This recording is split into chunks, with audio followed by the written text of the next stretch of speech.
স্বাধীন ভারতের ইতিহাসের একটি কালো অধ্যায় 1984 শিখ বিরোধী দাঙ্গার ঘটনা।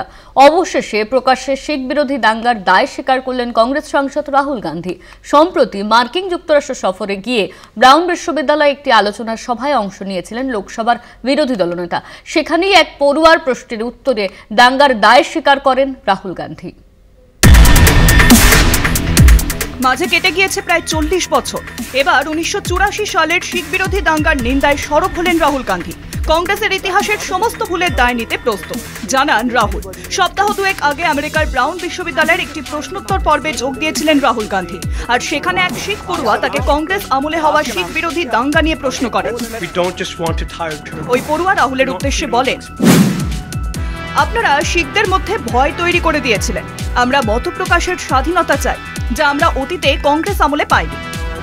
শিখ পড়ুয়ার প্রশ্নের উত্তরে রাহুল বলেন, 80 দশকে যা হয়েছে তা ভুল। বহুবার স্বর্ণ মন্দিরে গিয়েছি। ভারতের শিখ সম্প্রদায়ের সঙ্গে আমার ভালো সম্পর্ক রয়েছে।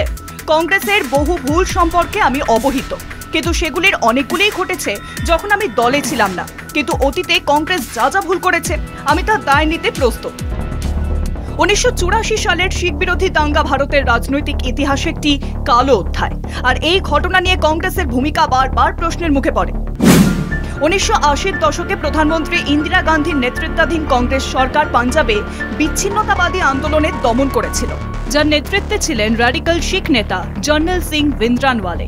অমৃতসরের স্বর্ণ মন্দিরে আন্দোলনকারী ভিন্দ্রানওয়ালেকে নিষ্ক্রিয় করতে ভারতীয় সেনাবাহিনী অপারেশন ব্লু স্টার পরিচালনা করে। এই অভিযানে শিখদের পবিত্র স্থান অকাল তখ্ত ধ্বংস হয়ে যায়, যা শিখ সম্প্রদায়ের মধ্যে তীব্র ক্ষোভের সৃষ্টি করে। এর কয়েক মাস পরে ইন্দিরা গান্ধী তার শিখ দেহরক্ষীদের হাতে নিহত হন, আর সেই হত্যার পর শিখদের বিরুদ্ধে ব্যাপক হিংসা চালানো হয়। সেই সময় প্রধানমন্ত্রী ছিলেন রাজীব গান্ধী। 1984 সালের শিখ বিরোধী দাঙ্গায় ক্ষত আজও বয়ে বেড়াচ্ছে কংগ্রেস। প্রায় 40 বছর বাদে ওই হিংসার ঘটনার দায় স্বীকার করলেন কংগ্রেসের সাংসদ রাহুল গান্ধী। রবিবার বিজেপি নেতা অমিত মালব্য একটি ভিডিও পোস্ট করেন তার এক্স হ্যান্ডেলে। ভিডিওটি সমাজ মাধ্যমে দ্রুত ছড়িয়ে পড়তে শুরু করেছে। ভিডিওটিকে হাতিয়ার করে কংগ্রেসের অতীতকে টেনে সমালোচনা শুরু করেছে গেরুয়া শিবির। প্রশ্ন উঠেছে, কংগ্রেসের মোকাবিলা করবে কোন পথে? এই ইস্যুতে কংগ্রেসের শিখ ভোট ব্যাংক কি হাতছাড়া হবে?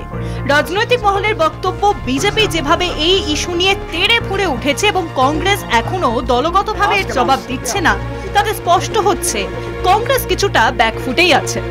কলকাতা টিভি।